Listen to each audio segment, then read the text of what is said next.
تو پھر ہم چپ کیوں ہیں؟ ہم وہ لابیز کیوں نہیں کرتے؟ چلیں کوئی اگر آج کی جدید دنیا جو مکار دنیا کہی جاتی ہے اس کے مطابق جو آپ کہتے ہیں یورپی یونین نے انہیں ایکسپوز کیا، آپ جو کہتے ہیں بی بی سی نے انہیں ننگا کیا، تو اپنی لابنگ کر یہ ایرانہ آپ کو بھی پتا تھا اور مجھے بھی پتا ہے اور ہمیشہ سے پتا کہ بھارت چالاکیاں کرتا ہے اور وہ اپنی لابنگ کرتا ہے، امریکہ میں کرتا ہے، یورپ میں کرتا ہے، اس کے سفارت خانوں میں ایجنسیوں کے لوگ ہوتے ہیں۔ اور آپ کو یہ بھی پتا ہے کہ را اور موساد کا ہمیشہ ماسی پھوپھی کا رشتہ رہا ہے۔ پھر آپ دیکھیں بات افغانستان کی کریں، بات ایران کی کریں، بات آپ ایل او سی کی کریں، بات آپ مقبوضہ کشمیر میں 370 ختم ہونے کی کریں، ان سب باتوں کے پیچھے کہاں اس نے اقوام متحدہ کو مد نظر رکھا ہے؟ یہاں تک کہ آپ نے اپنے انٹرو میں کہا کہ یو این کے مبصرین کی گاڑی جا رہی تھی، انہوں نے گولے مار دیے۔ آپ کو یاد ہوگا کہ 2003 سے جنگ بدی کا معاہدہ ہے، اسی لیے آپ اسے مکار کہتے ہیں نا، وہ وعدہ خلافی کرتا ہے، اس میں نہ ایفا ہے نہ وفا ہے۔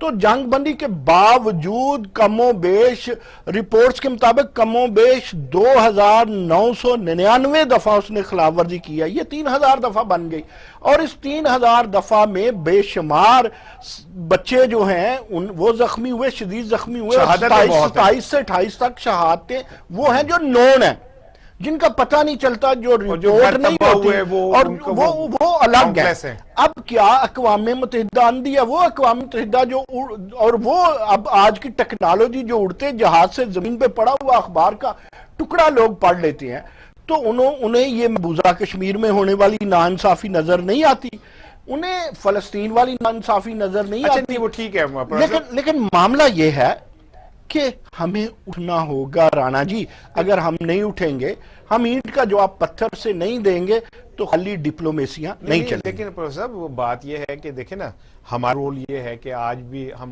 مبصرین کو لے کے جا رہے تھے، ان کو جا کے ملوانا تھا ان علاقوں سے جہاں بھارت کی گولہ باری سے نقصان پہنچا ہے، جو زخمی ہوئے ہیں لوگ، ان سے ملوانا تھا۔ ہم تو اپنا سفارتی محاذ پہ ایک جو کام ہے وہ جاری رکھے ہوئے، اور ایسا بھی نہیں ہے کہ اگر ان کی توپیں گرجتی ہے تو ہماری توپیں خاموش رہتی ہیں، پھر ہم بھی جواب دیتے ہیں۔ لیکن اصل چیز تو یہ کہ جو آپ نے ایک بڑی اہم بات کی اپنی گفتگو میں، کہ جو اکنامکس ہے وہ بڑا میٹر کر رہی ہوتی ہے، تو کیا ہم یہ سمجھے کہ اب ہمیں یہ بات مان لینی چاہیے کہ بھارت چونکہ ایک بہت بڑی منڈی ہے، اور وہاں پہ امریکہ اور اب تو ہمارا سب سے قریبی الائی سعودی عرب بھی وہاں چلا گیا ہے، تو کیا یہ سمجھے کہ دنیا کے اندر شرم حیا کوئی چیز نہیں ہوتی، سب پیسے ہی سب کچھ ہوتا ہے؟ اچھا یہ رانا جی ہم نے کب ماننا؟ یہ ہمیں بہت پہلے مان لینا چاہیے تھا۔ اکنامکس بہت بڑی بات ہے، دیکھیں کسی بھی ملک کو ایگزسٹ کرنے کے لیے، ابھی آپ دیکھیں نا، ہم تو لیڈر ملک ہیں، اس میں کوئی آج بھی لیڈر ہیں، کل بھی لیڈر تھے امت مسلمہ کے۔ ہم اپنے سراؤنڈنگ میں بھی دیکھیں، ہماری کہیں پڑوس رشیا سے ملتا ہے، افغانستان ہمیشہ وار میں رہتا ہے اور ہمیشہ تشدد ہوتا ہے، مقبوضہ کشمیر میں ہم اس سے ملتے ہیں، ہم چائنا سے ملتے ہیں، ایران سے ملتے ہیں، تو ان سب کو میرا تو کبھی کبھی دل کرتا ہے کہ ایران کو بھی میں جوہری توانائی مان لوں۔ تو آپ دیکھیں آپ کے ارد گرد تو سارے بموں والے بیٹھے ہیں، اب آپ بھی جب تک بم نہیں ہوں گے، لیکن اب اکلوتا جوہری بم نہیں، وہ بم کی بات جسے ابھی آپ نے اکنامیکل کہا تھا، ہمیں اکنامیکل کھڑا کرنا پڑے گا۔ کیا کریں ہم تو، ہمارے تو جو شرح نمو ہے وہ بڑھنے کے بجائے نیچے جاتی جا رہی ہے، اس خطے میں سب سے کم شرح نمو ہماری ہے، ہم تو صفر کے ہیں، بلکہ صفر سے نیچے ہیں ہم۔ دیکھیں جب قوموں پہ ایسا وقت آتا ہے نا رانا، پھر صرف حکومت نہیں، پھر اپوزیشن، حکومت، ادارے، قوم پوری اٹھتی ہے اور وہ اپنی اکنامکس کو اوپر کرتی ہے۔ لیڈر کسے کہتے ہیں؟ لیڈر پھر وہی ہوتا ہے نا جو آگے لے کے جاتا ہے، جو بند گلی میں سے راستہ بنا لیتا ہے۔ تو ہمارے پاس ہمیشہ دیکھیں میرے ہیں، یہ جو ہے نا پی ٹی آئی یہ میری ہے، پیپلز پارٹی میری ہے، یہ پی ایم ایل این میری ہے، کیونکہ ہم پاکستانی ہیں۔ جب پاکستان کا معاملہ بھارت کے ساتھ ہے یا پاکستان کا معاملہ کلی طور پہ اکنامکس کا بھی آئے، تو ہمیں سب کو اس طرح ہو جانا چاہیے، ہمیں اکنامکس کے دریچے کھولنے چاہیے، وہ بند نہیں کرنے چاہیے۔ آپ نے دیکھیں میری دکھتی رگ پہ ہاتھ رکھ دیا کہ ہمیں اپنی ذمہ داری سمجھنی چاہیے اور سب کو سمجھنی چاہیے، ہر ایک کو سمجھنی چاہیے۔ صورتحال تو یہ ہے کہ حکومت اور اپوزیشن تو ایک دوسرے کو ٹکرے مار رہے ہیں، وہ کہتے ہیں ہاتھ پھیر کے وزیر اعظم کہ میں تمہیں چھڈاں گا نہیں، وہ مریم کہتی ہے کہ یہ ایک سلیکٹڈ اور یہ پالتو اور پتہ نہیں کیا کیا ہے، بلاول کچھ کہتا ہے. ہماری قیادت تو جو صورتحال ہے اس کیا میں پھر یہ سوال آپ سے یہ کروں کہ کیا ہماری قیادت جو ہے وہ صورتحال اور خصوصاً انٹرنیشنل جو سینیریو بن رہا ہے اس کا ادراک کرنے کی صلاحیت نہیں رکھتی؟ دیکھیں ہمارے پاس سب کچھ ہے، صلاحیتیں بھی ہے، ادراک بھی ہے، ارادہ بھی ہے، احساس بھی ہے، سب کچھ ہے میرے پاس. دیکھیں اگر وزیر اعظم ہاتھ پھیرتا ہے تو کیا وزیر خارجہ کو اپنا کام، وزیر خزانہ کو اپنا کام، وزیر دفاع کو اپنا کام نرم کر دینا چاہیے؟ اگر بلاول جو ہے وہ کوئی بڑک مارتا ہے یا مریم کوئی بات کرتی ہے تو کیا جو باقی ادارے ہیں انہیں کام کرنا بند؟ دیکھیں سیاستدانوں کا یہ کام ہے، سیاستدان میں ایک بات رانا کہا کرتا ہوں کہ جمہوریت کسی بھی ریاست کا، ہر کوئی کہتا ہے نا کہ حسن ہے، لیکن میں اگلی بات کیا کرتا ہوں کہ یہ جو اسٹیبلشمنٹ ہے وہ ہر ریاست کا رومانس ہوتی ہے.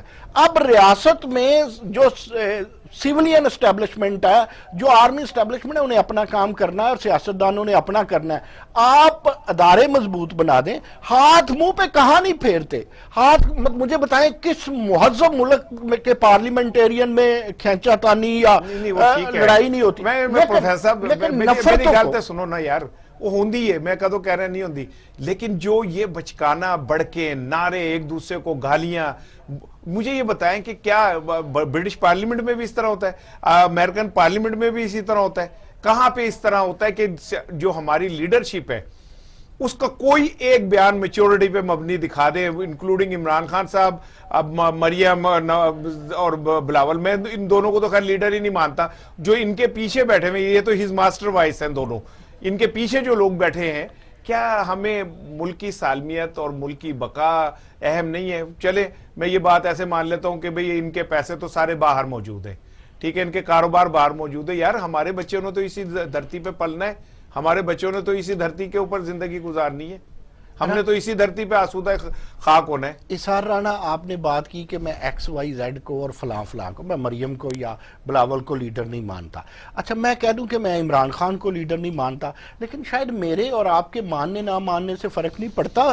قوم میں، عوام میں بہت سے لوگ ہیں جو انہیں لیڈر مانتے ہیں، تو لہٰذا ہمیں بھی قوم کے، عوام کے ساتھ چلنا پڑتا ہے. وہ لیڈر ہیں. اچھا کوئی لیڈر اچھا ہو سکتا ہے، کوئی لیڈر برا ہو سکتا ہے، کوئی چھوٹا ہو سکتا ہے، کوئی بڑا ہو سکتا ہے. آپ کی اس بات سے میں 100% اتفاق کرتا ہوں کہ جب اس طرح کے معاملے ہوتے ہیں، دیکھیں میں ابھی بھارت سے باہر نہیں نکلا تھا، بھارت کے تناظر میں ہم بات کریں تو ہماری لیڈرشپ کو میچور نہیں، بہت میچور ہونا پڑے گا، جو سٹل امیچور ہے. یہ میں ایگری کرتا ہوں. بریگیڈیئر عمران ملک صاحب نے ہم سے رابطہ کیا، ہم نے ان سے رابطہ کیا، انہیں شو میں خوش آمدید کہتے ہیں. السلام علیکم سر.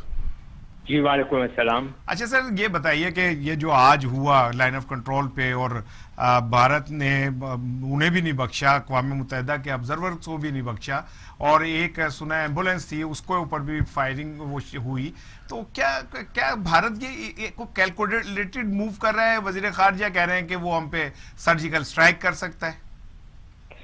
دیکھیں یہ بات تو یہ ہے کہ پاکستان اور ہندوستان کے تعلقات جو ہیں وہ تو پورا سال جو ہے کوئی ایسا دن نہیں گزرتا کہ جب ہم یہ کہہ سکیں کہ آج ہمارے تعلقات ان کے ساتھ پرامن ہیں. یہ معاملات تو سارا سال ہی چلتے رہتے ہیں. اب مسئلہ صرف یہ ہے کہ اس وقت پرائم منسٹر مودی جو ہیں وہ بہت بری طرح سے پھنس چکے ہیں اپنی ہی پالیسیز کی وجہ سے. ایک تو کشمیر کے اندر جو بھی ہے لائن آف کنٹرول کے اوپر پاکستان ہے، لائن آف فیکچر کنٹرول پہ چائنا کے ساتھ مٹ بھیڑ ہے، کشمیر ویسے ہی انڈر کرفیو ہے اور سخت وہاں پہ ڈیسٹیبلائزیشن ہے. اس کے بعد کووڈ-19 کو وہ اچھی طرح سے ہینڈل نہیں کر سکے، اس کے ایفیکٹس ہیں. اکانومی ان کی بری طرح سے متاثر ہوئی ہے اور مائنس میں جا رہی ہے، نیگیٹو گروتھ میں جا رہی ہے. اس کے علاوہ یہ کسانوں نے جو بھی ایک موومنٹ شروع کی ہے پنجاب میں، اور جو لگ یہ رہا ہے کہ یہ خالصتان کی موومنٹ کے اندر اس کی منتج ہوگی، یعنی کہ اس کا نتیجہ وہاں تک پہنچے گا. تو ان تمام چیزوں کے، اور اس کے علاوہ بھی اور بہت سے ایسے ایشوز ہیں جن سے جان چھڑانے کے لیے ان کو اب کوئی ایک ایسا کام کرنا پڑے گا جس سے ان کی پبلک کی توجہ جو ہے وہ ان تمام مسائل سے ہٹ کر. اور اچھا سر، کیا آپ یہ سمجھتے ہیں کہ وہ اس طرح کرنے سے توجہ جو ہے ہٹ جائے گی؟ یہاں سے بھی جوتیاں کھائیں گے، وہاں 100 پیاز کھائیں گے، تو نتیجہ تو پھر وہی نکلے گا، بے عزتی. بات تو صحیح ہے. اب اس کے علاوہ ان کے پاس اور چوائس کیا ہے؟ اور کس طرح سے وہ اپنے لوگوں کی جو توجہ ہے جی وہ اپنے مسائل سے ہٹا سکتے ہیں، کیونکہ اب وہ اتنی بری طرح سے پھنس چکے ہیں ان تمام چیزوں میں. مثال کے طور پر آپ کشمیر لے لیں جی.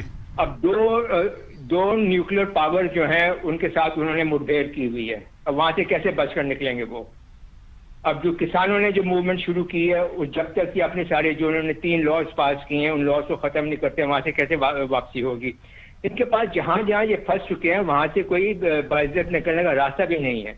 اور یہ واحد ایک طریقہ ہے کہ جب بھی ہندوستان میں جو بھی حکومت ہو، جب بھی وہ کسی بھی جگہ پہ پھنس جاتی ہے سیاسی طور پر یا معاشی طور پر، تو اس کا ایک ہی حل ہوتا ہے ان کے پاس کہ پاکستان کے ساتھ کوئی گڑبڑ کی جائے تاکہ ساری دنیا جو ہے کریکشن، سارا ہندوستان جو ہے وہ اس کی گورنمنٹ کی پالیسی کے پیچھے یونائٹ ہو جائے اور اپنے مسائل بھول کر وہ پاکستان کے خلاف پھر سینگا سپر ہونے کی کوشش کرے. بہت شکریہ بریگیڈیئر عمران ملک صاحب ہم سے بات کرنے کے لیے.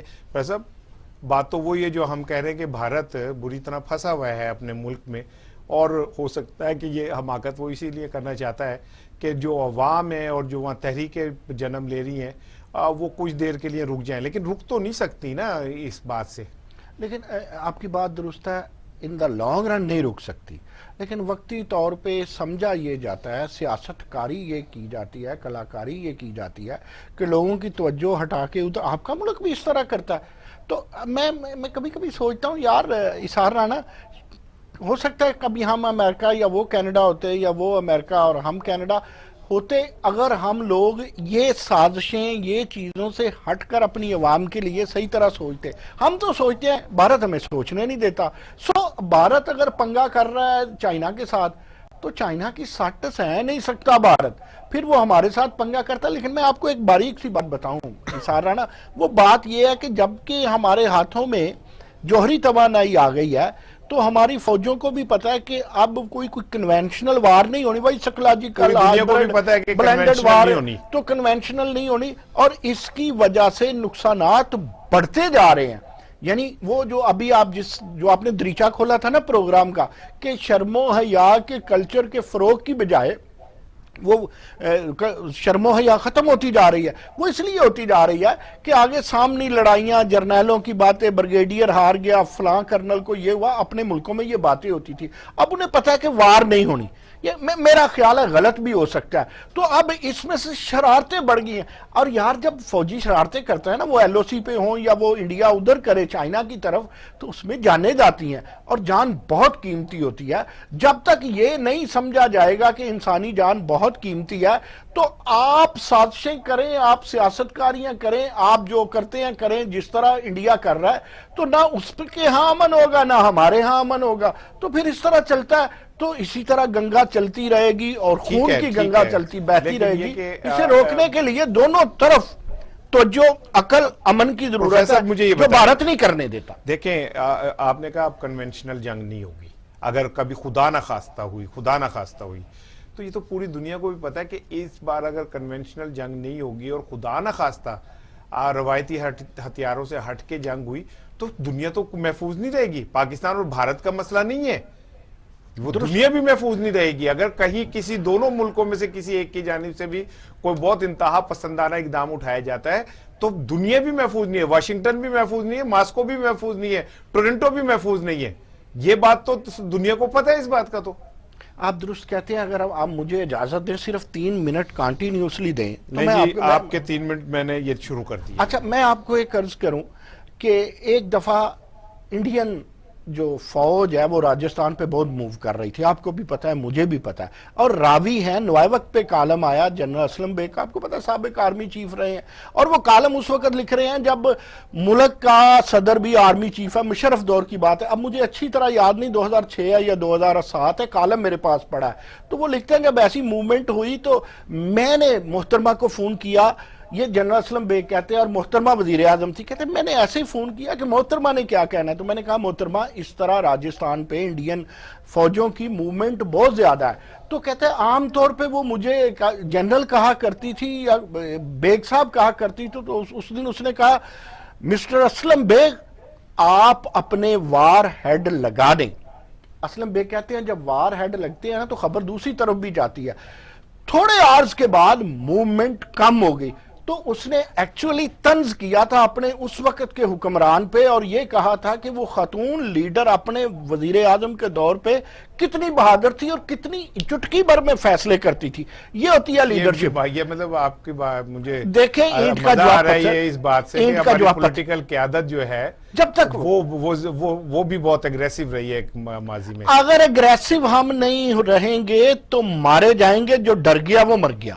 یہ محض ایک ڈائلاگ یا افسانہ یا یوں سمجھے کہ زیب داستان نہیں ہے. یہ میں اس کو سمجھتا ہوں, آپ بھی سمجھتے ہیں, it's a big reality. In other word it's a universal truth کہ جو ڈر گیا وہ مر گیا. دیکھیں مرنا تو ہے ہی.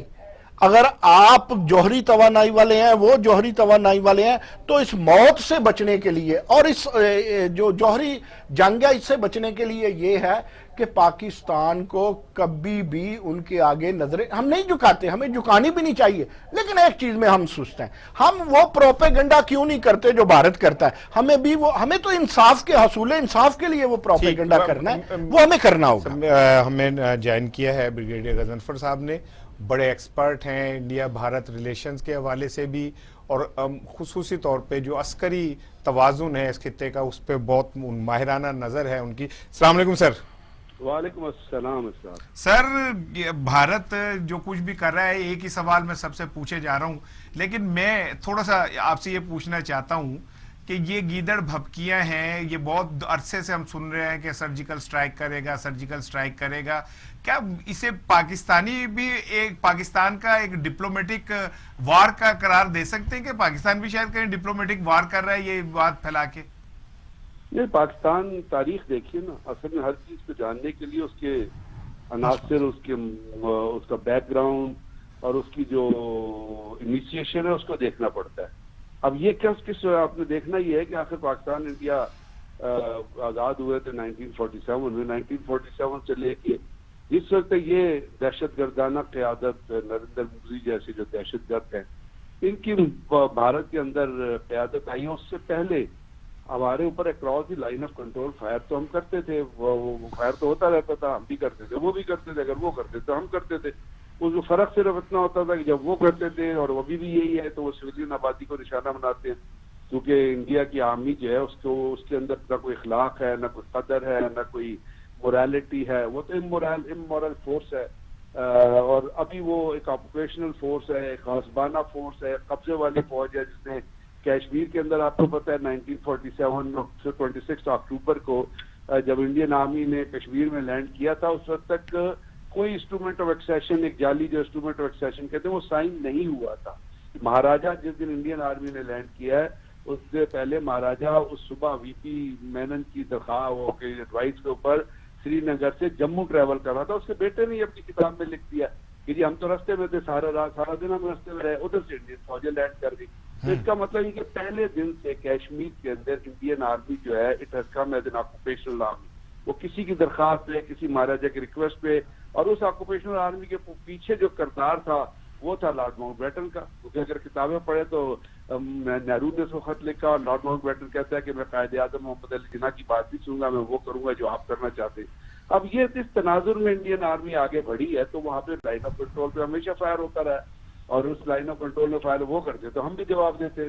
اب جو اس میں تبدیلی آئی تھی یہ دہشت گردانہ قیادت کے آنے کے بعد, اس میں انہوں نے امریکہ سے ایک لیڈ لی, اور وہ لیڈ کیا تھی کہ جب آپ نے دیکھا اسامہ بن لادن کو کے خلاف جو ایک فالس فلیگ آپریشن کیا گیا, اس میں اگر آپ نے تصویریں دیکھی ہوں تو اس تصویر میں باراک اوباما بیٹھا ہے, وہ جو ان کا نیچے انڈر گراؤنڈ کمرہ جو ہے آپریشنل روم, وہاں ہیلی کلنٹن بیٹھی ہے, سارے سر جوڑ کے بیٹھے ہوئے ہیں. تو وہاں سے یہ دہشت گرد نریندر مودی اور امیت شاہ انہوں نے اس تصویر کو دیکھا تو انہوں نے کہا چلو جی اس قسم کا کام ہم بھی تصویر کھنچاتے ہیں اور اس قسم کا کام کرتے ہیں.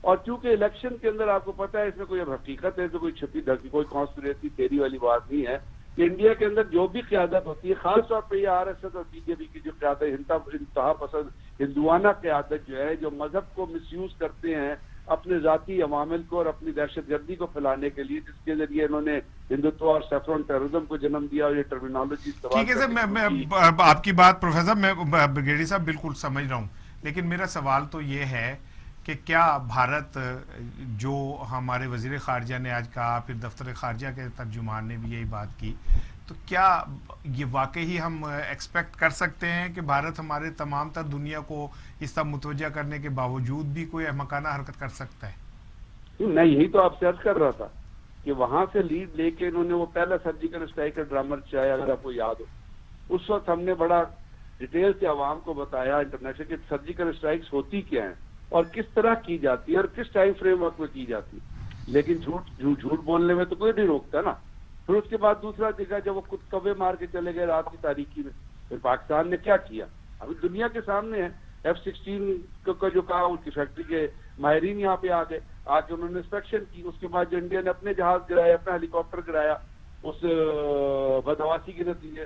تو یہاں پہ اس کا مطلب پہلے جو وہ دو کام کر چکے ہیں اور انہوں نے سرجیکل اسٹرائک کا جو ڈھونگ رچایا ہے, اور جس طرح میں نے آپ کو ان کی مینٹل کیپیبلٹی کا ذکر کیا, تو پاکستان جس وقت کوئی بات کرتا ہے یا فارن منسٹر بات کرتا ہے یا پرائم منسٹر بات کرتا ہے, تو وہ ان تمام انٹیلیجنس ان پٹس کی جو بیک گراؤنڈ ہوتی ہے اور جو انالیسز ہوتا ہے, انفارمیشن کو جب آپ کنورٹ کرتے ہیں, کوریبوریٹ کرتے ہیں, تو آپ انٹیلیجنس پیدا کرتے ہیں. اور وہ انٹیلیجنس کی بیسس پہ, یعنی اب اس کے لیے ایک مثال اس طرح دیکھ لیں پریکٹیکل قسم کی, کہ جب پاکستان نے بالا کوٹ کے بعد پاکستان نے کہا تھا we'll attack at the time of our own choosing, اور ہمارا اپنا ٹارگٹ ہوگا, تو پاکستان کس ٹارگٹ پہ گیا تھا؟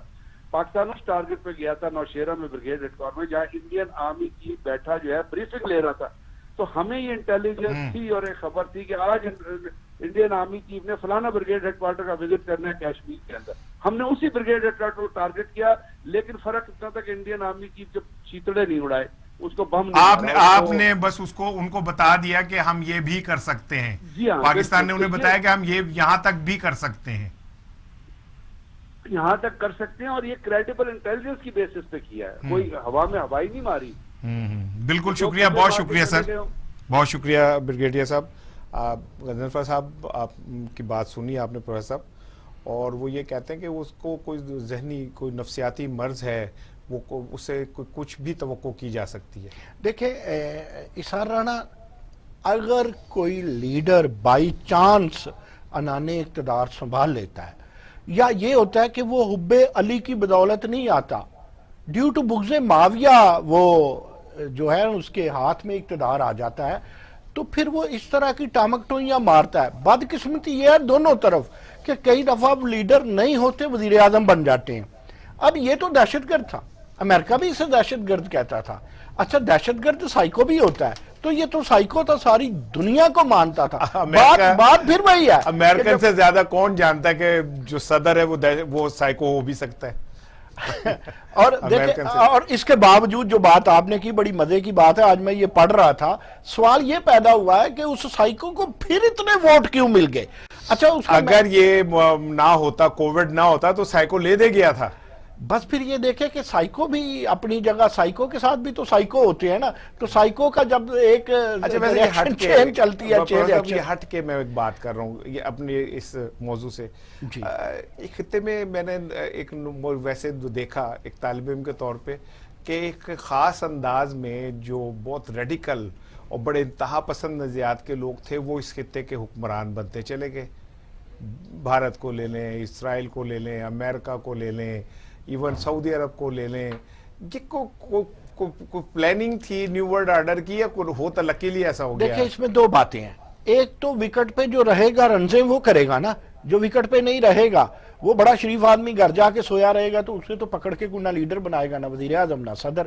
ایک بات تو اس میں ہی ہے, یہ لوگ آپ دیکھیں, آپ انہیں سائیکو کہیں, آپ انہیں جینیس کہیں, آپ انہیں سیاستکار کہیں, آپ انہیں فنکار کہیں, واٹ سو ایور, لیکن یہ لوگ وکٹ پہ رہتے ہیں, کھیلتے ہیں, کہتے ہیں ہم دھرنا کریں گے, ہم پی ڈی ایم بنیں گے, ہم پی ٹی آئی بنیں گے, ہم سواسد, تو یہ پھر سرکٹ میں رہتے ہیں نا. ایک بریک لے لوں, بریک کے بعد آپ سے اس پہ بات کروں گا, بلکہ پروفیسر صاحب اس پہ بات کریں گے کہ کیا پاکستان پہ پریشر بڑھ رہا ہے اسرائیل کو تسلیم کرنے کا, اور خلیج ہم سے ناراض کیوں ہیں, اور اچانک آؤٹ آف دا وے وزیر خارجہ جو ہے وہ سب کام چھوڑ کے کیوں گئے, اس پہ گفتگو کریں گے, لیکن ایک بریک کے بعد.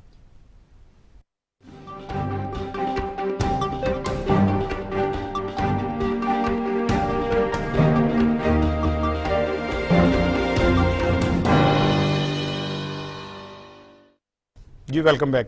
دیکھیں وزیر خارجہ شاہ محمود قریشی گزشتہ روز سب کام چھوڑ کے اچانک یو اے کے دورے پہ گئے. آج انہوں نے وہاں پلیٹ فارم پہ جو گفتگو کی اس پہ ہم ابھی بہت سیر حاصل بات کر چکے ہیں, لیکن یہ بات اب اس پروگرام کے اس حصے میں ہم دیکھیں گے کہ کیا جو دوست ہیں ہمارے وہ ہم سے ناراض ہیں اور کیوں ناراض ہیں, اور کیا پاکستان کو اسرائیل تسلیم کرنے کے اوپر مجبور کیا جا رہا ہے. پاکستان کو سعودی عرب نے پیسے واپس مانگ لیے کہ میرے $2 ارب واپس کرو. ایسا کیا ہوا ہے پاکستان کے اور سعودی عرب کے درمیان کہ وہ ہمارا بھائی جو ہمارے مشکل وقت میں ہمارے ساتھ کھڑا ہوتا تھا, آج وہ ہم سے مشکل وقت میں ہم سے پیسے واپس مانگ رہے ہیں, اور گفتگو کا سلسلہ بھی کہیں رک گیا ہے. اس حالات میں یو اے کا دورہ بڑا اہم ہے, اور یہ کیوں ہے, اور کہا یہ جا رہا ہے کہ اسرائیل کے تسلیم کرنے کے لیے پاکستان کا ایک جو وزیر ہے وہ گیا یو کے, اور یو کے سے پھر وہ یو کے کا پاسپورٹ لے کے اسرائیل گیا اسرائیلی وزیر اعظم سے ملنے. زلفی بخاری کے متعلق یہ کہا جا رہا ہے. تو یہ ایسا کیوں ہے, لیکن آج وزیر اعظم نے اس حوالے سے گفتگو کی اور حکومت کی پوزیشن کلیئر کرنے کی کوشش کی. پہلے وہ دیکھتے ہیں, پھر میں بات کرتا ہوں. خبر یہ آ رہی ہے کہ کوئی گورنمنٹ کی کیبنٹ سے کوئی ملنے اسرائیل تل ابیب میں گیا ہے, ایسی کوئی بات ہے, کوئی ملاقات ہوئی ہے؟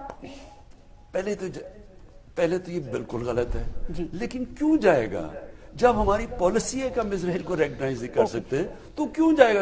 وہ وزیر نے جا کے وہاں کیا کرنا ہے؟ یہ بالکل فیک نیوز ہے. دیکھیں میں پھر سے آپ کو بتا رہا ہوں, ایک پوری کیمپین چل رہی ہے. یہ جو یورپین یونین کی ڈس انفارمیشن لیب نے ہندوستان کا پورا نیٹ ورک, انہوں نے باہر سے انہوں نے اس کو بے نقاب کیا. اس کے اندر ہمارے لوگ ملے ہوئے ہیں, اس کے اندر یہاں لوگ بیٹھے ہوئے ہیں جو فیڈ کر رہے ہیں. اس کے اندر ہمارا یہ جو افراتفری 2 سال سے تباہ ہو گیا ملک, کوئی اچھی چیز نہیں آتی, سارا برا ہی ہو گیا جی. کوئی نہیں بتا رہا کہ ملک کے اندر کیا کس طرح آج ہماری اکانومی ٹیک آف.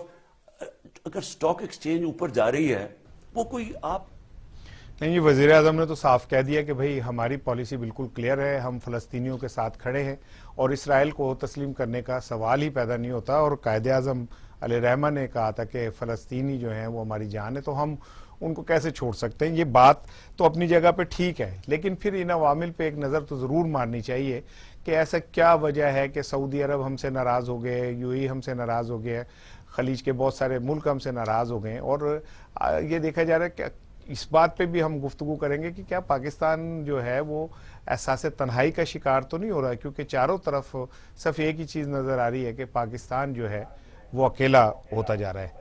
اب پر صاحب کیا خیال ہے آپ کا کہ پاکستان کو تھوڑا سا کہیں ڈپلومیٹک سطح پہ کہیں ہم کوئی غلطی تو نہیں کر رہے؟ دیکھیں ہم نے غلطیاں پہلے بھی کی ہیں, ہم اب بھی کر رہے ہیں, ہم ان غلطیوں سے سیکھنا چاہیے.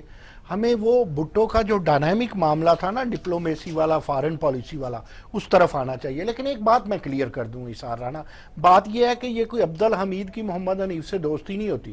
یہ جو ملکوں کا ملکوں سے بھائی چارہ ہوتا ہے, یہ پھر اسی آپ اسے سٹوپڈ کہیں, آپ اسے لو کہیں, یہ اکنامکس پہ ہی ڈیپینڈ کرتا ہے. دوست بدلتے رہتے ہیں, لیکن یہ نہیں ہوتا کہ دوست جب بدلتے ہیں اور دوست بنتے ہیں تو آپ کی سعودیہ سے یا ایران سے دشمنی ہو جاتی ہے. ایسا نہیں ہوتا. سعودیہ سے ہمارا روحانی رشتہ ہے اور رہے گا. ایران ہمارا بھائی ہے. پہلے تو سعودیہ اور ایران کے درمیان ہم اس طرح سینڈوچ لیکن ہم کھیلتے رہے. ایک ضمنی سوال کروں گا. ٹھیک ہے, بالکل ہمارا روحانی ان سے تعلق ہے, وہ ختم نہیں ہو سکتا. سعودی عرب کے حکمران چاہیں بھی تو ہمارا تعلق نہیں ختم ہو سکتا. ہم اس زمین کی جو مٹی ہے وہ ہمارے لیے اتنی مقدس ہے کہ اگر کبھی خدا نخواستہ ضرورت پڑی تو سعودی عرب سے تعلقات ہو نہ ہو, ہم خون دینے کے لیے وہاں پہ موجود ہوں گے. لیکن سنا یہ جا رہا ہے کہ یو اے سے پاکستانی ورکرز کو نکالا جا رہا ہے, سعودی عرب سے جو ہے وہ ہمارے فوجیوں کو جو وہاں ذمہ داریاں نبھا رہے تھے وہ واپس کیے جا رہے ہیں, یہاں تک کہ جنرل راحیل شریف کا بھی سنا جا رہا ہے کہ انہیں واپس بھیجا جا رہا ہے. تو دوستیاں ختم ہو جاتی ہیں, لیکن دوستیوں کے ایسے تو ختم نہیں ہونے چاہیے کوئی چھولے نہ بانٹے کہ سعودی عرب ناراض ہو گیا تو اس نے سارے دروازے بند کر دیے. دیکھیں میں ایک عرض کروں گا, ہو سکتا ہے آپ کو میری بات پسند نہ آئے. ابھی جو خبر چل رہی ہے کہ ہمارے 40 لوگ پاکستان آنے کے لیے تیار تھے یو کے سے, ہم نے انہیں نہیں لیا کہ ہمیں نواز شریف دیں. ایک چھوٹی سی, جس طرح آپ نے ضمناً سوال کیا نا, تو میں ایک ضمناً بیچ میں اگزامپل دے رہا ہوں. بھائی 40 لوگ ہماری جن جان ہے, وہ نعیم مسعود ہیں, اسار رانا ہے, نواز شریف نہیں ہے, انہیں تو لیں آپ, نواز شریف کو بعد میں لیتے رہیں. یہ تو دیکھیں سفارتکاری الگ ہے, داخلی معاملات الگ ہیں. اب ہو یہ رہا ہے اسار رانا کہ ہم سارا زور، اگر کوئی وزیر خارجہ، اگر کوئی وزیر خزانہ، اگر کوئی وزیر دفاع ہے، وہ سمجھ رہا ہے کہ اب سب کی جو مشترکہ جنگ ہے وہ پی ڈی ایم سے ہے. دیکھیں میں نے پہلے بھی آپ کو کہا کہ اگر آپ کا لیڈر بھی اچھا نہ ہو تو آپ کا سسٹم اچھا ہو تو پھر بھی بات بن جاتی ہے، پھر بھی عزت رہ جاتی ہے. ہر ایک کو اپنا کام کرنا چاہیے. میں پھر کہوں گا، پتہ نہیں کتنوں کو یہ بات بری لگے، کتنوں کو یہ بات اچھی لگے، میں جو آپ کے موجودہ وزیر خارجہ ہیں، آپ کو یاد ہوگا کہ انہیں فارغ کیا تھا پیپلز پارٹی نے. آخر یار کوئی تو وجہ ہوگی. میں یہ کہتا ہوں کہ وزیر خارجہ جو کام اب کر رہے ہیں میں اسے اپریشیٹ کرتا ہوں، یہ بہت پہلے کرنا چاہیے تھا. ٹھیک ہے. آپ کو ناراضیاں سعودی عرب کی ہوں وہ دور کرنی چاہیے تھی، اس میں کوئی شک نہیں ہے. دیکھیں آپ کے تو وہ سفیر بننے آئے تھے، انہوں نے کہا تھا جی میں پاکستان کا سفیر ہوں. منصور جعفر صاحب کو لے لیں ساتھ گفتگو میں شامل کر لیتے ہیں. منصور جعفر صاف ماہر ہیں خلیجی امور کے حوالے سے اور وہاں کے ایک اخبار کے ایڈیٹر بھی ہیں، اور اس حوالے سے ان کی جو آبزرویشن ہے اور جو نظر ہے اس تعلقات پہ وہ سب سے زیادہ اتھینٹک ہے. منصور صاحب السلام علیکم. علیکم السلام. جی منصور صاحب کیا دیکھ رہے ہیں؟ خلیج دور ہوتا جا رہا ہے اور یہ کہا جا رہا ہے کہ سعودی عرب، متحدہ عرب امارات اور اسرائیل ایک اتحاد بن رہا ہے اور بھارت بھی اس میں شامل ہو رہا ہے. تو یہ اتحاد اگر بن رہا ہے تو یہ کس کے خلاف بن رہا ہے؟ دیکھیں جی، اس اتحاد کی جو مختلف جہتیں ہمیں دیکھنے کو مل رہی ہیں، اس میں اقتصادی جہت جو ہے میں سمجھتا ہوں سب سے حاوی ہے.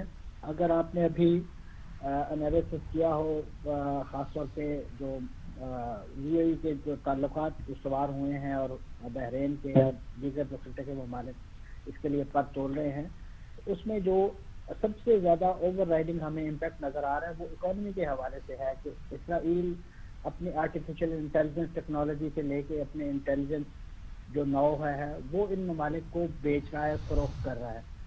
کیونکہ ان ممالک کا براہ راست نہ تو کوئی سرحدی لنک ہے اسرائیل کے ساتھ، نہ اس حوالے سے جسے آپ کہنا چاہیے کہ امیڈیٹ تنازع ہے.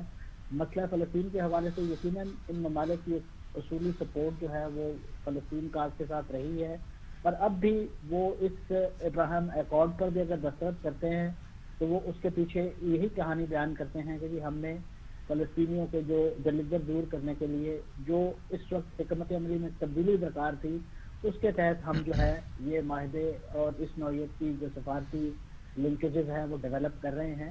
ہم نے مسئلہ فلسطین کو یا اس کاز کو بیک برنر پہ نہیں ڈالا، صرف ہم نے اس کو حل کرنے کے حوالے سے ڈفرینٹ اسٹریٹجی اختیار کی. ٹھیک ہے منصور صاحب، ایک مجھے اس بات کا جواب دیجئے. میں آپ نے ان کی بات کی، لیکن دیکھیں پاکستان میں اگر کبھی یہ بات ہوتی ہے کہ اسرائیل کو تسلیم کیا جائے تو اگر حکومت چاہتی بھی ہو تو نہیں کر سکتی، کیونکہ عوام جو ہیں وہ اسے پسند نہیں کرتے اور حکومت کو پتا ہے کہ اتنا شدید رد عمل ہوگا کہ حکومت بھی جا سکتی ہے. تو کیا جو خلیج کے عوام ہیں وہ بالکل لا تعلق ہے اس سارے معاملے سے؟ ان کا کوئی تعلق نہیں ہے؟ دیکھیں جی، خلیج کی اگر آپ جو معاشرتی تشکیل دیکھیں تو وہ بڑی کاسموپولیٹک ہے. وہاں پہ جو لوکل پاپولیشن ہے، اگر آپ اس وقت دبئی کا ہی مثال لے لیں تو وہاں پہ تقریباً 26-27 لاکھ جو ہے وہ انڈین کام کر رہے ہیں، تقریباً 18-19 لاکھ پاکستانی کام کر رہے ہیں، اور اسی طریقے سے تیسرے نمبر پہ تقریباً 10-12 لاکھ جو ہے بنگلہ دیشی، اور اس کے بعد دیگر عرب ممالک کے لوگ. ان کی اپنی مقامی پاپولیشن جو ہے وہ صرف 2.5 لاکھ ہے، اور انہیں اس انداز سے یعنی مختلف آپ کہہ لیجیے رفاہی پروجیکٹس اور ان کی اپنی جو انٹرنل ویلفیئر ہے وہ اتنے بڑے پیمانے پر کر رکھی ہے کہ وہاں احتجاج اور خاص طور پہ اس نوعیت کے ایشوز پر احتجاج منظم کرنا ممکن آسان کام نہیں ہے. اور خاص طور پہ اگر آپ نے نوٹس کیا ہو، پچھلے دنوں خود ہمارے ایک حکومت سے وابستہ ایک مشیر جو ہے انہوں نے وہاں پہ تارکین وطن جو کام کر رہے ہیں ان کو یہ ایڈوائزری دی تھی کہ وہ اس تناظر میں کسی قسم کی کوئی ڈپلومیٹک یا کوئی احتجاج کا وہ معاملہ منظم نہ کرے، کیونکہ یہ ان کی ملازمتوں اور ان کے وہاں ایگزسٹنس کے لیے خطرناک ثابت ہو سکتا ہے. ٹھیک ہے منصور بھائی، یہ بھی اطلاعات ہیں کہ یہ ممالک پاکستانی ورکرز کو واپس بھیج رہے ہیں، تو یہ تو کیا یہ بھی ایک اسٹریٹجی کا حصہ ہے بھارت کو خوش کرنے کے لیے؟ دیکھیں جی، اس میں کوئی شک نہیں ہے کہ خلیج اور عرب دنیا میں بھارت جو ہے وہ ایک یعنی اس کا ایک ویٹیج ہے، کیونکہ جس انداز سے انہوں نے وہاں پہ ٹیکنالوجیکل شعبوں میں اپنی دھاک بٹھائی ہوئی ہے، اور خاص طور پہ انتظامی عہدوں پہ جو بڑے بڑے اس کے افسران جو ہیں جو بھارتی کے ہیں، ان کے آئی ٹی کے سیکٹر میں وہ سب لوگ موجود ہیں، تو وہ کسی نہ کسی انداز سے جو پاکستان اور خاص طور پہ جو ترقی پذیر ممالک ہیں ان کے لوگوں کو زد پہنچاتے رہتے ہیں، اور پاکستانی ان کا خاص ہدف ہیں. تو اس سے تو کوئی انکار نہیں ہے کہ اس طرح کی وہاں پہ یعنی ایک ٹگ آف وار جو ہے وہ چلتی رہتی ہے. لیکن جہاں تک پالیسیز کا تعلق ہے تو میں سمجھتا ہوں یو اے ای کے لیول پہ اور سعودی عرب کے لیول پہ جو کچھ ڈیپوٹیشن کی ہمیں ہسٹریز نظر آتی ہیں وہ اس کا تعلق اس بھارت کے پروپیگنڈا یا بھارت کے دباؤ سے کم ہے, کیونکہ ہمارے ہاں سے موسٹلی لوگ جو وہاں تارکین وطن ملازمت کے لیے جاتے ہیں وہ غیر قانونی معذرت کے ساتھ کہوں گا وہ چینل اختیار کر کے وہاں جاتے ہیں, اور وہاں پہ جب ان کے ڈاکومنٹس مکمل نہیں ہوتے تو اس کے نتیجے میں یقیناً نہیں, لیکن جو لوگ منصور صاحب وہاں پہ لیگلی ہیں اور وہ اپنے پورے ڈاکومنٹس کے ساتھ ہیں ان کی بھی نوکری خطرے میں بیان کی جا رہی ہے. دیکھیں جی اس وقت پورا گلف اور خاص طور پہ پورا مشرق وسطیٰ اور اگر آپ سعودی عرب اس میں شامل کر لیں تو وہاں پہ جو ان کی اپنی اقتصادی حالت ہے وہ اس نوعیت کی ہے کہ اب یہ سارے ٹیکس فری ممالک تھے, یو اے ای میں بھی وہاں پہ ویٹ نافذ کر دیا گیا ہے, سعودی عرب میں اس ویٹ کو 5 سے 15% تک لے گئے ہیں. تو ان کے جو اندرونی مسائل ہیں اقتصادیات کے حوالے سے اور اپنے لوگوں کو اکاموڈیٹ کرنے کے حوالے سے اس کا اتنا بڑا مطالبہ بڑھ چکا ہے کہ وہاں پہ اب وہ جابس جو اور جاب خیال کی جاتی تھی جس پر سعودی یا جو عرب نیشنلز ہیں وہ کام کرنا اپنی توہین کے خلاف, اپنی شان کے خلاف توہین سمجھتے تھے, اب مجبوری کے عالم میں وہ تمام ان اور جابس کے لیے بھی اس کو مخصوص کر دیا گیا ہے سعودیائزیشن کے نام پہ, اور اسی طریقے سے جو ایمریٹس کے لوگ ہیں ان کو اکوموڈیٹ کرنے کے حوالے سے کہ یہ ان کے اپنے داخلی مسائل بھی اس میں شامل ہیں جو اقتصادیات سے لنک کرتے ہیں, اور اس میں جہاں جہاں یقیناً وہ دیکھتے ہیں کہ یہاں پہ ان کے لوگ اکوموڈیٹ ہو سکتے ہیں تو وہاں چاہے انڈین کام کر رہا ہو. آخری سوال آپ سے کر رہا ہوں میں, اس کے بعد یہ بتائیے گا کہ یہ جو اطلاعات آئی تھی کہ اسرائیل کے وزیر اعظم نے خفیہ دورہ کیا اور محمد بن سلمان سے ملاقات کی, آپ وہاں پہ بیٹھے ہوئے ہیں, آپ کے سامنے سب چیزیں ہیں, اس میں کتنی سچائی تھی؟ دیکھیں جی یہ تو میں سمجھتا ہوں ایک بے پرکی اڑائی گئی ہے. جہاں تک دورے کا تعلق ہے تو یہ مشرق وسطیٰ کے حوالے سے جو آؤٹ گوئنگ پریزیڈنٹ کے مشیر اور ان کے داماد جو ہیں جیرڈ کشنر وہ نیوم گئے ہیں اور وہاں ان کے سعودی حکام سے ملاقاتیں ہوئی ہیں, اور یہ دورہ جو تھا یہ اسرائیل کے حوالے سے جو ایک لابنگ سے زیادہ یہ قطر کے ساتھ جو اس وقت گلف کنٹریز کا جو تنازع چل رہا تھا اس کو حل کرنے کے حوالے سے اس پر بات چیت. بہت شکریہ منصور جعفر صاحب, بہت شکریہ. پروفیسر صاحب کیا یہ سمجھا جائے کہ جو خلیج ہے وہ خود غریب ہو رہا ہے اور وہ اس لیے اب اس بھارت کے آگے گھٹنے ٹیکتا جا رہا ہے اور پاکستان سے منہ موڑتا جا رہا ہے؟ دیکھیں منصور جعفر کی بڑی وسعت نظر ہے, بین الاقوامی امور کو وہ دیکھتے ہیں. تو جو میں اور آپ بات کر رہے تھے دیکھیں محور و مرکز ان کی گفتگو کا بھی اقتصادیات جسے معیشت کہیں اکنامکس کہیں وہی رہا. دیکھیں ہوا یہ ہے اسار رانا جی کہ جب سے دنیا گلوبل ویلیج بننا شروع ہوئی ہے تب سے چیلنجز بھی بڑھ گئے ہیں, ایک دوسرے کو ہم دیکھ رہے ہیں. اب وہ خالی خلیج ممالک کا تیل ویل ہی نہیں چلتا, اب خالی رشیا کا تیل ویل بھی نہیں چلتا, اب پروٹیکشن بھی چاہیے اور اس کے علاوہ اگر آپ امپورٹ کرتے ہیں تو ایکسپورٹ بھی چاہیے. انہوں نے یہ کیا, ابھی ان کا اسی سے کام چلے گا, بلڈنگز بنا لیں گے, لوگوں کو بلا لیں گے وغیرہ وغیرہ وغیرہ. ایک بات کو ہم اگنور نہیں کر سکتے, جن ممالک جو کنگڈم ہے جہاں پر شاہ موجود ہے وہاں خارجی کی کوئی اہمیت, کوئی عزت, کوئی اس کی کوئی نہیں سنتا, اس کے لیے کوئی قانون نہیں. آپ یہ کہہ رہے ہیں کہ پاکستانی اور وہ مسلمان ہو تب بھی وہ دوسرے درجے کا شہری نہیں, وہ تیسرے چوتھے درجے کا شہری ہے, اسے تو انسان بھی سمجھ لے, وہ چاہے سعودی عرب بھی ہو. سعودیہ میں نے اپنی آنکھوں سے دیکھا ہے کہ پھر بھی مسلمانوں میں سے پاکستانی کی سب سے زیادہ عزت ہے, جو پاکستانیوں نے اپنے رویے لب و لہجے سے بنائی ہوئی ہے. اس کے باوجود ان کی کوئی یہ اگر کوئی لا قانونیت کریں گے تو وہ کاٹ دیں گے, وہ خود سب کچھ کرتے ہیں. لیکن میں ایک عرض کروں, جو کافر معاشرے ہیں یورپ کے وہاں وہ تو پاکستانیوں کو پہلے نمبر کا درجے کا شہری دیکھیں امریکہ اگر کسی کو نیشنلٹی دیتا ہے, اول تو دیکھیں وہ نیشنلٹی دیتے ہیں تو اس کو پھر اپنا وہ سٹیزن سمجھتے بھی ہیں. آپ ان کے ساتھ پلیز ہم یا مقابلہ کریں گے نا تو بات بڑی دور نکل جائے گی. لیکن میں اتنی بات کہوں, آپ نے کہا کہ وہ فوقیت یا اہمیت دینے لگے ہیں بھارت کو, اب کس خلیج کی بات کرتے ہیں؟ وہ تو اب فوقیت اور اہمیت دینے لگے ہیں اسرائیل کو بھی. کس بنیاد پہ؟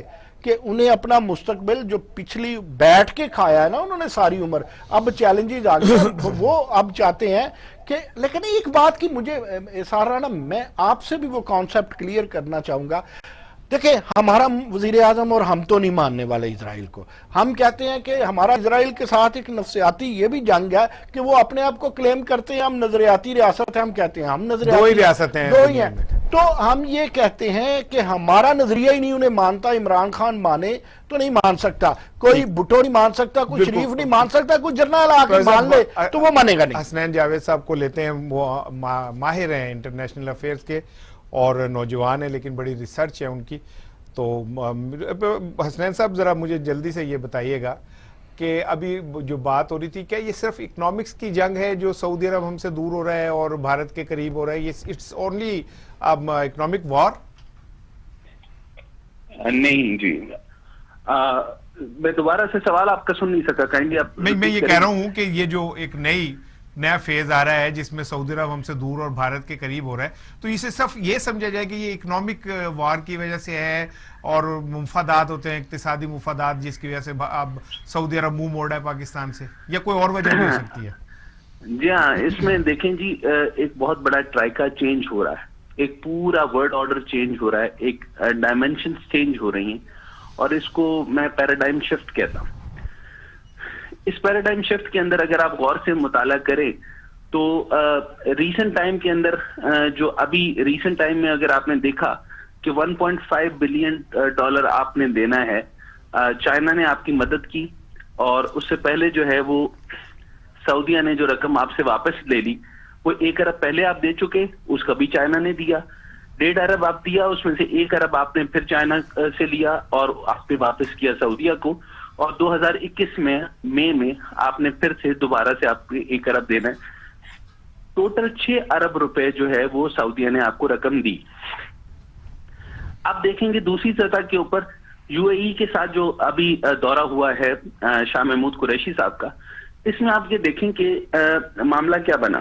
معاملہ یہ بنا کہ آپ کے جو پورا کا پورا ہیومن ریسورس اور اسکل ریسورس ڈیولپمنٹ ہے وہ ساری کی ساری لے لی گئی, اور اس تقریباً آپ یوں سمجھ لیں کہ 30% تو سارے کے سارے انڈینز ہیں یو اے ای کے اندر, اور ان کے اندر آپ یوں پرسنٹیج کے حساب سے میں لگاؤں تو 60% پلس جو ہے وہ انڈین ورکر آپ کے کام کر رہے ہیں, اور پاکستان سے ایویکویشن ہو چکی ہے, سعودی سے کمپلیٹ ایویکویشن ہو چکی ہے.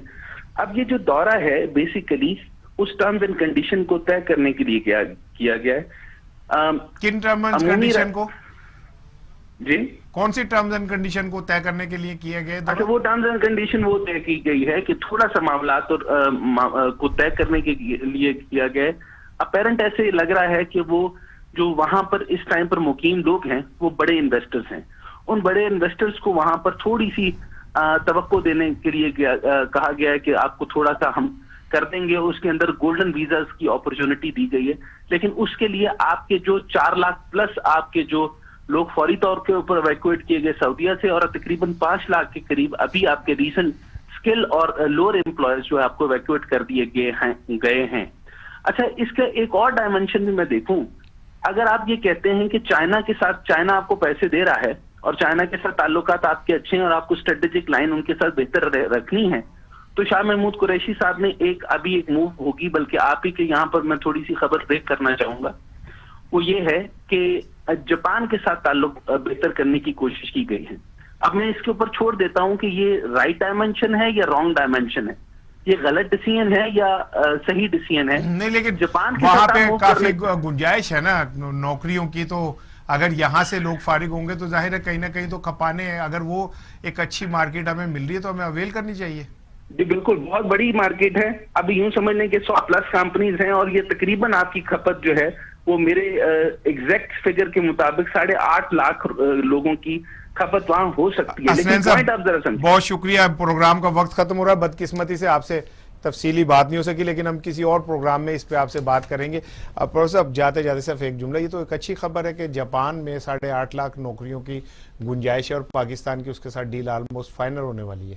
دیکھیں, اگر یہ ہو جاتا ہے تو جاپان اور اس کے علاوہ بھی ہمیں نئے نئے ایونیو کھولنے پڑیں گے, اور کھولنے چاہیے. یہی گلوبل ویلیج کے چیلنجز ہیں, اور ایسی چیلنجز کو دور کیا جا سکتا ہے, لیکن اس سے سب سے پہلے یہ ہے کہ ہمیں اپنی جگہ پر اپنے آپ کو مضبوط کرنا پڑے گا. اگر آپ خود مضبوط ہیں تو آپ کے لیے سارے دریچے کھلتے جائیں گے. بہت شکریہ پروفیسر صاحب آپ سے گفتگو کا. اور ناظرین, پروگرام کے اختتام پہ صرف اتنا ہی کہوں گا کہ یہ کوئی بڑی کامیابی نہیں ہے کہ یہاں نوکریاں ختم ہو گئی تو ہم وہاں نوکریاں تلاش کر رہے ہیں, وہاں نوکریاں نہیں ملی تو وہاں تلاش کر رہے ہیں. وہ کب وقت آئے گا کہ جب ہم اپنے پیروں پہ کھڑے ہوں گے. وزیر اعظم عمران خان نے کہا تھا کہ آپ دیکھیے گا کہ باہر سے لوگ پاکستان نوکری کرنے آئیں گے. میں تو یہی سمجھ رہا ہوں کہ شاید انہیں پتا تھا کہ باہر سے لوگ واپس ہمارے جو ہیں واپس آ کے یہاں نوکریاں کریں گے, لیکن امید رکھنی چاہیے کہ ہمارے جو ممالک جن سے تھوڑے تھوڑے معاملات خراب ہو رہے ہیں انہیں بہتر کیا جا سکے. یہی کامیاب ڈپلومیسی ہوتی ہے, اور پاکستان کی بہتری اسی میں کہ ہم دشمن کم اور دوست زیادہ بنائیں. انشاءاللہ کل پھر ملاقات ہوگی. اپنا خیال رکھیے گا. السلام علیکم.